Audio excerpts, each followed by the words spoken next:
আল্লাহর রাস্তে সেটা ইমানের কাজ হবে না। যারা বিকাশ দেয়, যারা ঘুষ দেয়, তারা ইসলাম ধর্মের কথা তাদের মুখে মানায় না। যারা ঘুষ দেয় তাদের মুখে মানায়?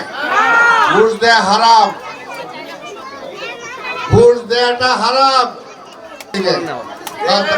কারণ ধানের শেষ, আগামী দিনে বাংলাদেশে অন্য কোন দল ক্ষমতায় যাবে? বিএনপি যাবে। এই একটা দুইটা সিট দিয়ে তো আর তারা ক্ষমতায় যেতে পারবে না, কিন্তু ক্ষমতায় বিএনপি যাবে। সারা দেশে দেখছেন তারেক রহমান যেদিকে যায় লক্ষ লক্ষ মানুষ তাকে দেখার জন্য পাগল হয়ে যায়। আপনাদের এখানে আসছিল, সেই সময় তারে দেখার জন্য আপনারা গেছিলেন না? গেছিলেন। সেটার জন্য তিনি, আমরা তো সবসময় উনি আসতে চান, কিন্তু এই অবস্থায় আনলে এত মানুষ হয় যে মানুষের পাড়ায় কয়েকজন মরে যাবে।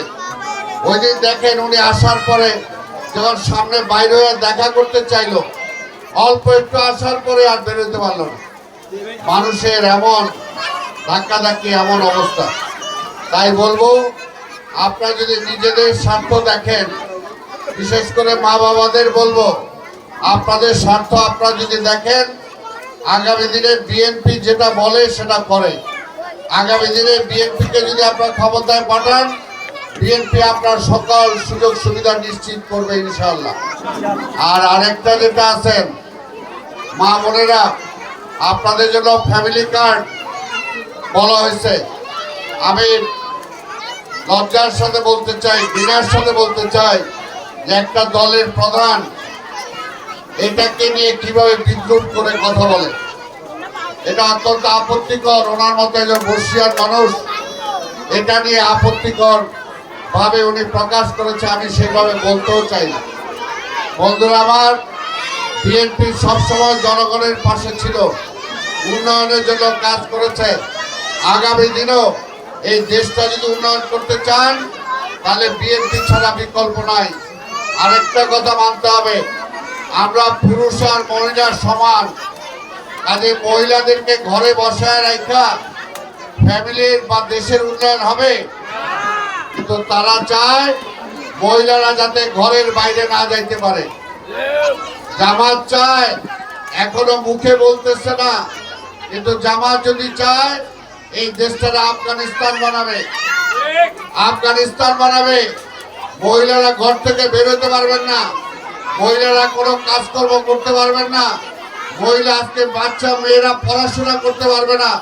এইরকম একটা অন্ধকার যুগে, এইরকম একটা অন্ধকার যুগে তারা নিয়ে যেতে চায়। আপনাকে অন্ধকার যুগে যেতে চান?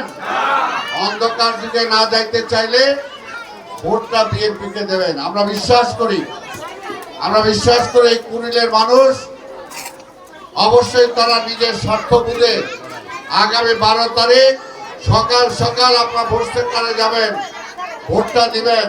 আরেকটা পক্ষ আছে, আরেকটা পক্ষ যারা সীমান্তের ওপার যায় পালায় রয়েছে, ওরা আবার কেউ কেউ বলে ভোট দেওয়া দরকার নাই।